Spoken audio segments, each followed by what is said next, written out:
Finally आज हमें time मिला है। एक्चुअली मिला तो अभी भी नहीं है, बस निकालने की कोशिश की गई है। एक्चुअली 3 दिन पहले ये वीडियो आ जानी चाहिए थी हमारे चैनल पे, क्योंकि आज हमारी गाड़ी को 1 महीना 2 दिन हो चुके हैं लिए हुए। Tata Harrier EV adventure S65 battery variant.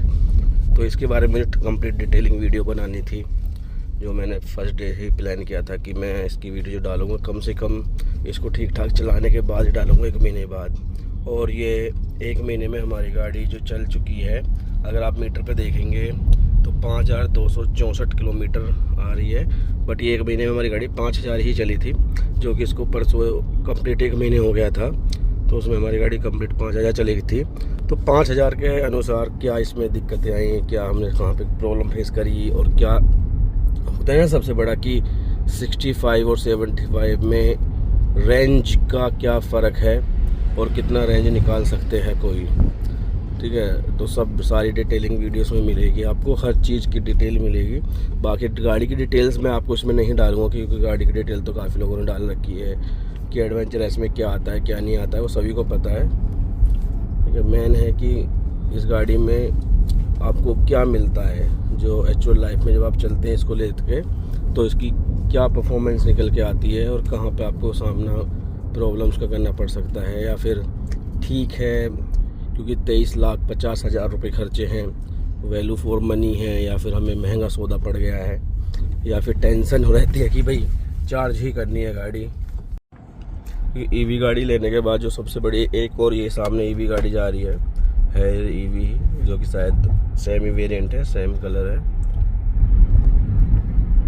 ये, ठीक है। और जो इसलिए सबसे ज़्यादा प्रॉब्लम्स को लेने के बाद जो कि लोगों का मिथ भी है, सोचते हैं भाई ये प्रॉब्लम तो आएगी ही आएगी, वो है कि भाई चार्ज कहाँ करेंगे। देखो, चार्ज के लिए वैसे तो कोई प्रॉब्लम्स नहीं है। एक्चुअली मैं जो रहता हूँ, मैं ग्रेटर नोएडा में रहता हूँ, और ग्रेटर नोएडा के लगभग 30-40 किलोमीटर के एरिया में हर जगह चार्जर्स हैं। और अगर मैं ग्रेटर नोएडा की बात करूँ तो यहाँ पे तो हर 5 या 6 किलोमीटर के बाद आपको चार्जर मिल जाता है, तो यहाँ तो कोई प्रॉब्लम्स नहीं है। प्रॉब्लम जो होती है वो होती है आपको कि रूरल एरिया या कोई गाँव का एरिया है, वहाँ पर कोई चार्जर नहीं मिलता है, और वहाँ पे जो नॉर्मली जो आपका छोटा चार्जर है उससे भी गाड़ी चार्ज नहीं होती है, क्योंकि उसके लिए भी आपको अर्थिंग वाला कनेक्शन होना चाहिए। ठीक है, तो उसके लिए कोई अर्थ का जुगाड़ एक तरह से होता नहीं है, तो वो तो अभी तो मैंने खैर वो कभी यूज ही नहीं किया है छोटा वाला चार्जर, वो गाड़ी में जैसा आया था ऐसा पैक ही रखा हुआ है।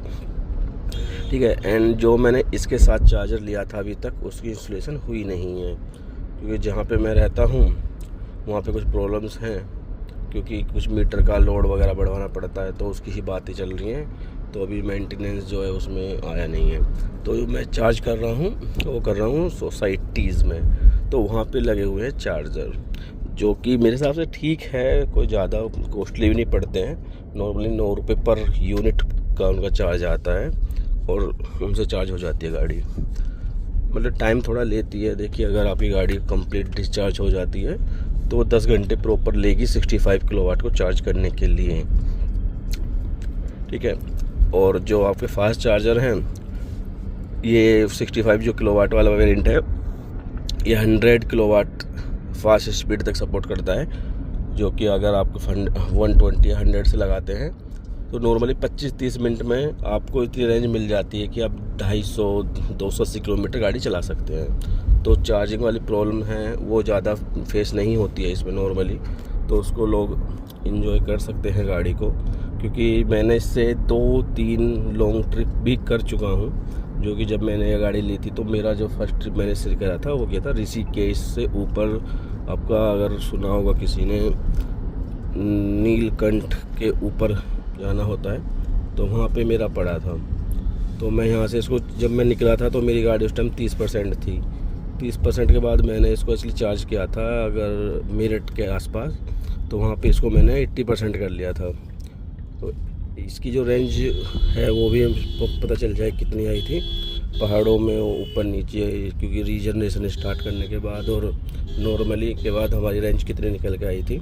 ठीक है, तो मैं इसको वहाँ पे ले गया था, तो कोई पावर की तो ऐसी कोई प्रॉब्लम नहीं थी। बाकी जो इसके रफ मोड वगैरह हैं वो काफ़ी आपको हेल्प करते हैं, कहीं उबड़ खाबड़ रास्ता है या फिर कुछ दिक्कत है तो हेल्प बहुत अच्छे से करते हैं। ठीक है, अभी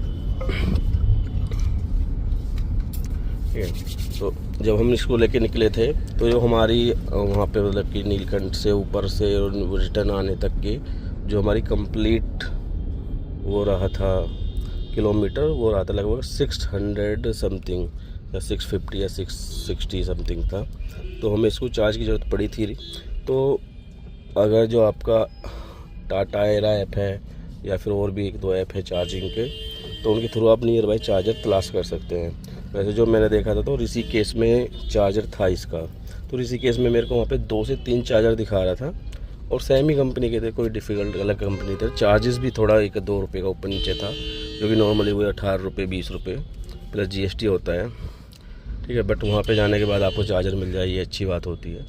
ठीक है, तो वहाँ पे मैंने चार्ज किया था इसको, क्योंकि मेरी गाड़ी वहाँ पे हो चुकी थी, पहुँचते 20% बची थी और 20% के बाद मैंने इसको चार्ज किया था वहाँ पे कंप्लीट 95%, क्योंकि फास्ट चार्जर से 100% तक नहीं जाना चाहिए, तो 90-95% ही चार्ज करना चाहिए फास्ट चार्जर से, 100% नहीं करना चाहिए, ऐसा लोग मतलब सुना है, तो इसलिए वो मैं चीज़ें ध्यान रखता हूँ थोड़ी सी। ठीक है, तो वहाँ के बाद फिर हमने ऊपर गए और रिटर्न आया, वहाँ पे थोड़ा घूमा फिरे, तो कम्प्लीटली हमारा रिटर्न आने जाने 650 किलोमीटर समथिंग हमारी गाड़ी रनिंग करी। ठीक है जी, तो उस टाइम थोड़ा एक्सपीरियंस नहीं था कि गाड़ी कैसे चलाई जाएगी, क्योंकि उस टाइम शायद इसको 2000 या 2500 किलोमीटर ही हुए थे चले हुए, तो उस टाइम तो हमें आइडिया नहीं था कि गाड़ी कैसे चलाई जाएगी। तो हमने इसको नॉर्मली इको मोड पे डाल के रीजनरेशन एक्टिवेट कर रखा था सेकंड्स। तो उसमें क्या होता है, जब नॉर्मली आप रेस छोड़ते हो तो पावर ज़्यादा कंज्यूम करता है रीजनरेशन करने के साथ साथ। तो उसमें फिर मुझे बताया टाटा वालों ने कि भाई इसको मतलब कि रीजनरेशन ज़्यादा मत चलाया करो, तो रीजनरेशन 0 करके गाड़ी चलाओगे तो ज़्यादा बेटर रहेगा। तो ये जो एनर्जी कंजक्शन है ये 188 के आसपास मेरा रहता था उस टाइम पे, तो एवरेज वगैरह मैं नहीं निकाल पा रहा था। तो उसके बाद जो कंप्लीट मैंने इसकी डिटेलिंग निकाली है अभी तक की, तो किलोमीटर को लेके वो ये निकली है, इसमें 3-4 है चीज़ें जो आप ध्यान से रख सकते हो और अपनी गाड़ी से रेंज निकाल भी सकते हो। क्योंकि मैंने जितने भी लोगों की वीडियो देखी है वो अभी तक 75 किलोवाट की ही वीडियो आई है यूट्यूब पे। जो मैंने जब गाड़ी प्लान करी थी तो मुझे कहीं भी 65 किलोवाट की बैटरी तो दूर की बात, मुझे गाड़ी ही नहीं मिली थी कहीं पे देखने के लिए, क्योंकि जो भी गाड़ी थी वो 75 किलोवाट एंड एक पर्सन थे जिन्होंने ख़रीदी भी थी 65 किलोवाट ग्रेटर में। उनसे मैंने कॉन्टेक्ट करने की कोशिश करी कि सर आपकी गाड़ी की डिटेलिंग देखनी थोड़ी सी, तो उन्होंने एक बार कहा भी दिया था ठीक है मैं टाइम निकाल लूँगा, बट वो टाइम निकाल ही नहीं पाए, वो 1 महीने में टाइम नहीं निकाल पाए थे। तो कोई दिक्कत नहीं है, क्योंकि भाई उनकी गाड़ी है तो ज़्यादा हम कर भी नहीं सकते हैं फिर किसी से। ठीक है, तो उसको लेके तो हमने फिर यही प्लान किया कि हम 65 ले लेते हैं, और फिर हमने 65 भी लिया, क्योंकि 75 का नॉर्मली बजट भी नहीं था और मेरे को थोड़ी सी ओवर बजट भी जा रही थी गाड़ी उस टाइम पे। क्योंकि नॉर्मली जो मेरा बजट था पहले वो प्लान था क्रेटा का, क्योंकि क्रेटा 20-21 लाख में कंप्लीट मेरे को मिली थी। बट एक मेरे फ्रेंड है उन्होंने सजेस्ट किया कि अगर आप इतना ही जा रहे हैं तो हैरियर भी ले लो, तो सिंपल सी बात है आपको कुछ अमाउंट डाल के सेगमेंट चेंज हो रहा है। एंड क्रेटा का जो सबसे बड़ा बैटरी पैक है वो 52 किलोवाट है, तो सिंपल सी बात है इसका छोटा पैक ही उससे बड़ा पैक है। तो इसकी जो हमारी कंप्लीट रेंज निकली है 65 किलोवाट की, अगर हम इसको नॉर्मली रन करते हैं नॉन AC, क्योंकि इसको मैंने नॉन AC भी रन किया है, तो आराम से आप इससे निकाल सकते हैं। क्योंकि मैंने इसको किया था 10% तक, 10% के बाद ये 55 किलोमीटर 60 किलोमीटर दिखाती है मीटर में, बट मैं उससे नीचे नहीं गया हूँ। बट मेरी उस टाइम चली थी ये 100 से 90% तक कंप्लीट गाड़ी 480 किलोमीटर। तो इसके हिसाब से मैंने 50 और मान लिए थे, क्योंकि 50-60 दिखा रहा था, तो उस हिसाब से आप नॉन AC इसको 530 तक आराम से लेके जा सकते हैं। बट मैं यही कहूँगा कभी भी गाड़ी चलाएं तो 10% हमेशा रिजर्व में लेके चलें, इसकी बैटरी को 100% ख़त्म ना करें, क्योंकि इसको टो करने का ऑप्शन ही मिलेगा लास्ट में। इसमें कोई ये नहीं कि आपको कहीं से कोई बैटरी ला के दे देगा, क्योंकि कुछ हैं प्लान सब्सक्रिप्शन वाले वो ले सकते हैं, वो अलग बात है। बट जब इसकी 100% डाउन हो जाएगी तो उसको ऑप्शन नहीं मिलेगा हमको। ठीक है, तो नॉन AC आप इसको 530 तक आराम से मेरे हिसाब से लेके जा सकते हो अगर प्रॉब्लम है। बाकी तो जो इसकी नॉर्मल रेंज मैंने AC प्लस विदाउट AC जो निकाली है वो 450 किलोमीटर इसको मैंने रन किया हुआ है, जो कि नॉर्मली आराम से चलती है, कोई प्रॉब्लम नहीं है।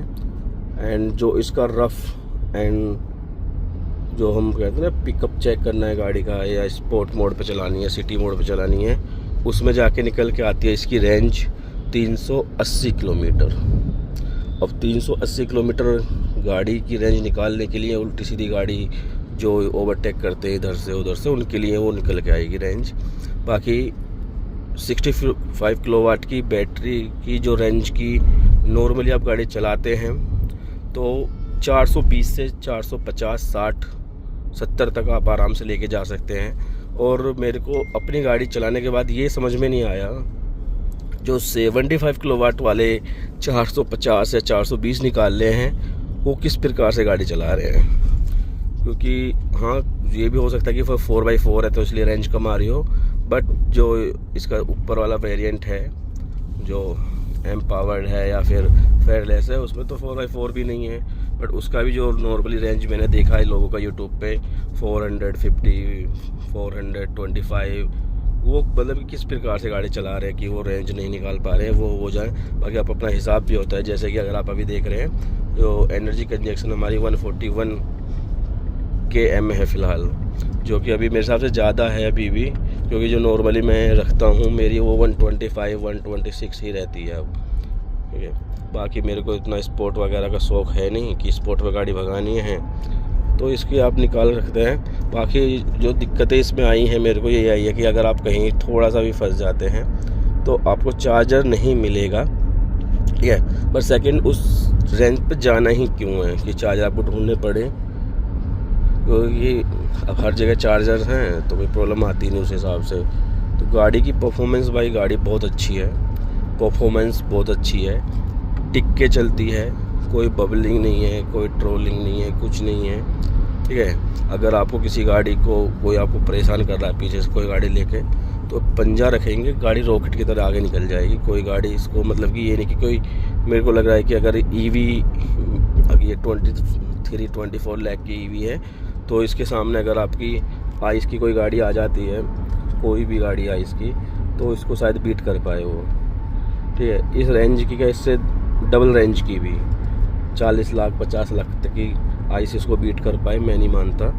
ठीक है, बाकी गाड़ी आराम से चलानी चाहिए, सीट बेल्ट हमेशा लगानी चाहिए, तो उसमें तो है नहीं कि हम तेज़ चढ़ाएँ उड़ाएँ, कोई फ़ायदा नहीं है, किसी से बहसबाजी करनी नहीं चाहिए हाईवे वगैरह अब चलो तो ये था मेरा थोड़ा सा एक्सपीरियंस। एंड अभी इसके पार्ट 2 भी आएगा जिसमें मैं आपको कंप्लीट एक चीज़ की और भी डिटेलिंग दूंगा इसमें। ये तो मैंने अभी आपको रेंज के बारे में डिटेलिंग दी है, इसमें कुछ कमियां भी हैं गाड़ी में जो नेक्स्ट वीडियो में बनाऊंगा। इसकी छोटी छोटी कमियां हैं उसके बारे में बताऊंगा। ठीक है, थोड़ा सा इनका सर्विस एक्सपीरियंस रहा है उसके बारे में बताऊँगा, क्योंकि फर्स्ट सर्विस पे इन्होंने मेरी गाड़ी में क्या कर दिया था कांड, तो वो भी मैं आपको नेक्स्ट वीडियो में डालूंगा, क्योंकि वीडियो ज़्यादा बड़ी भी नहीं बनाना चाहता मैं, क्योंकि ये वीडियो में शायद आपकी 10 से 12 मिनट के ऊपर चली जाएगी। तो मिलते हैं नेक्स्ट वीडियो में, तो धन्यवाद।